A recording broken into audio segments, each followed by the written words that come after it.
Welcome to the Tech Egg. Don't get scrambled. Enjoy the video.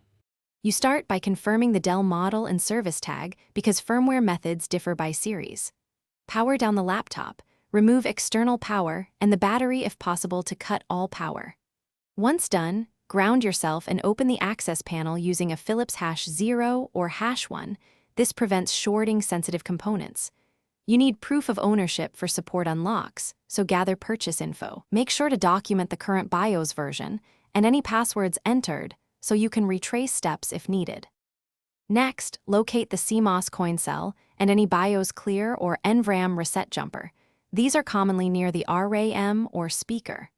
Remove the CMOS battery and wait 5 to 10 minutes to discharge capacitors and clear stored keys. This resets many passwords. If your model uses a 2-pin jumper, move it to the clear position for 5 to 10 seconds, then return it.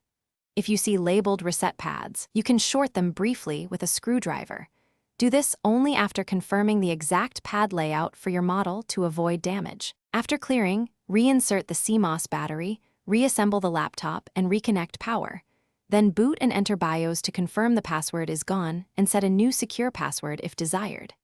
If the BIOS password remains, make sure you activated the correct jumper or waited long enough.